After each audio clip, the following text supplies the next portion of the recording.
자, 전해드린 대로 이 태풍 카눈 오늘 한반도 내륙을 정중앙으로 관통할 예정입니다. 네, 안중배 부산대 대기환경학과 명예교수 전화로 연결해 현재 상황 자세히 알아보도록 하겠습니다. 교수님 안녕하세요. 예, 안녕하십니까. 네, 교수님. 아까 저희가 리포트에도 잠깐 중계로 얘기를 했습니다. 부산 지역에 바람이 거세지고 있는데 지금 현재 교수님이 느끼시는 상황은 어떻습니까? 예, 창밖으로 이제 많은 비가 내리는 모습이 보이고요. 예. 나뭇가지가 이제 심하게 흔들리는 걸 볼 때 아주 세찬 바람이 불고 있다는 것을 지금 느끼고 있습니다. 네, 카눈이 현재 남해안 지역까지 왔는데 현재 세력 어느 정도 수준인 건가요? 예, 기상청에 따르면 이제 태풍이 이제 잠시 후 9시경에 통영 서쪽 한 30km 지점에 상륙할 것으로 이제 예상하고 있는데요. 네. 지금 보면은 중심 기압이 약 한 970 헥토파스칼, 그다음에 최대 풍속이 초속 35m로 강태풍이고요. 그다음에 중심으로부터 초속 한 15m 정도 바람이 부는 지역을 강풍 지역이라고 하는데 네. 그 강풍 지역이 330km거든요. 그러니까 거의 이제 한반도를 다 덮을 정도의 그런 크기라고 볼 수 있습니다. 예. 물론 이제 상륙 시에는 다소 세력이 약해지긴 하지만 여전히 강태풍인 상태를 유지한 채로 이제 상륙할 것으로 예상하고 있습니다. 예. 방금 초속 30m, 40m 이렇게 얘기를 해주셨는데 초속 30m 이러면 그러니까 실감이 안 나는데 어떤 정도의 바람이라고 생각하면 될까요? 예, 35m 정도 된다고 하면 이제 강태풍이라고 하는데 그 정도면 이제 달리는 기차가 이제 넘어질 수 있는 네. 그 정도의 이제 풍속이라고 생각하시면 됩니다. 예. 네. 자, 그런데 이제 걱정되는 것은 카눈이 이렇게 갈지자로 막 왔다 갔다 하다가 한반도를 상륙했단 말이에요. 근데 세력이 더 키워졌다 이런 이야기를 하는데 왜 그렇게 된 겁니까?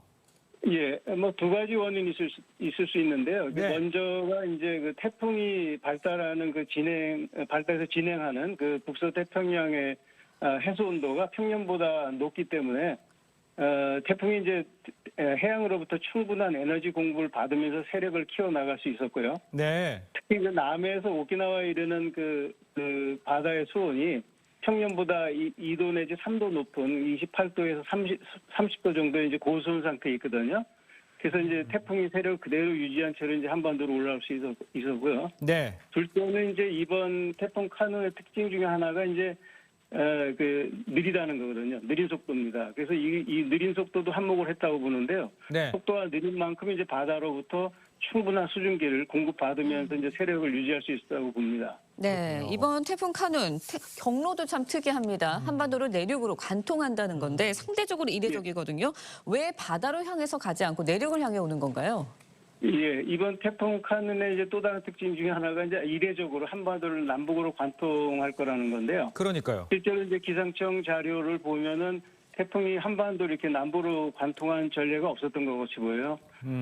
그리고 이제 과거의 자료를 살펴보니까 남해에 상륙한 태풍들은 상륙 후에 모두 북동진해가지고 동해로 다 빠져나왔거든요. 그래서 이 수도권 중심으로 한 내륙 지역의 많은 지역들이 예. 그나마 이제 태풍의 피해가 적은 왼편 지역에 놓여 있었거든요. 네. 네. 근데 이번 태풍은 한반도를 정중앙으로 관통할 뿐만 아니라 네. 이동 속도가 대단히 느립니다. 그래서 상륙 후에도 한반도에 체류하는 시간이 굉장히 길어가지고 예.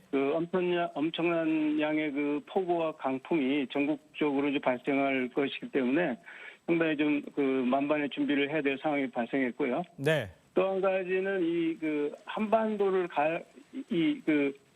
가로질러 북상하게 된 이유 중에 하나는 이 태풍이 초기 진행 과정에서는 태풍의 방향을 리드해 줄 수 있는 뚜렷한 그런 중위도 기압계가 없어서 이제 갈지자로 왔다 갔다 했었는데 네.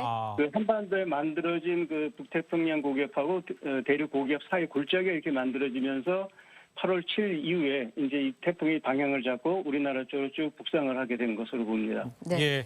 아까 좀 전에도 말씀해 주셨지만 천천히 올라오고 있고 힘이 있고 그다음에 오른쪽이 걱정이 된다 이렇게 또 말씀해 주셨는데 카눈이 지난해 큰 피해를 입힌 이 태풍 흰남노와 규모가 비슷한 수준이다 이런 얘기 많이 하잖아요. 카눈이 흰남노급만큼 위력을 보일 가능성이 높다 이렇게 보십니까? 예, 그렇죠. 왜냐하면 작년에 흰남노가 남해를 스쳐갈 때는 지금 이 카눈보다는 약간 좀 다소 규모나 이제 강도에 있어서 좀 강했어요.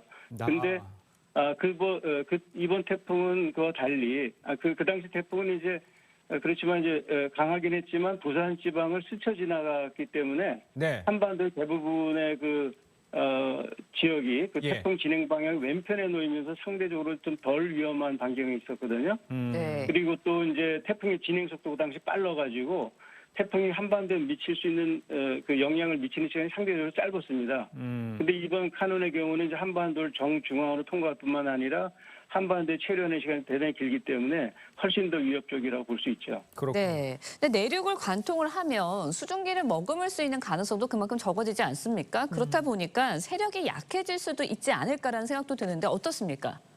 예. 태풍은 이제 따뜻한 바다로부터 수증기를 원료로 해가지고 작동하는 그런 현상이기 때문에 그렇죠. 태풍이 일단 육지로 상륙을 하면은 수증기 공급이 끊어지면서 세력이 약해지는 거죠.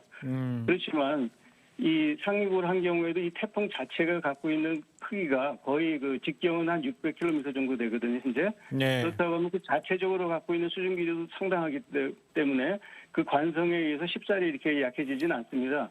그리고 이제 카눈의 경우는 이제 수도권에 도달할 때 예상 최대 풍속이 초속 24m, 그다음에 강풍 반경이 250km 정도로 이제 예상하고 있기 때문에 네. 예. 막강한 그 세력을 계속 유지할 거라고 보고 있습니다. 자, 이제 걱정이 이제 서울과 수도권 지역 언제쯤 올라올까, 또 올라오는 과정에 약화되지는 않을까, 이렇게 생각은 할 수는 있겠는데 어느 정도 대가 최대 고비가 될 것으로 예상할 수가 있을까요? 예, 수도권에는 아마 오늘 제가 보기엔 오늘 오후부터 시작해가지고 자정까지가 이제 최대 고비로 예상되고요. 네.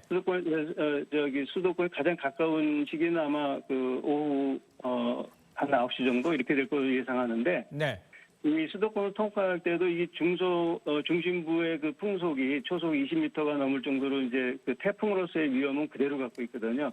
그래서 상당히 조심해야 되겠고요. 그다음에 이 태풍이 신우주에 도착할 때쯤 되면은 이제 그때는 내일 밤 9시 정도 될 텐데 그때쯤 되면 이제 초속 한 17m 정도 낮아지면서 태풍이 아닌 중위도 저기압으로 변질될 가능성이 있습니다. 그러면 이제 그때는 이제 우리나라가 태풍권에서부터 벗어난다 이렇게 말씀드릴 수 있을 것 같습니다. 알겠습니다. 말씀 여기까지 듣겠습니다. 교수님도 조심하시고요.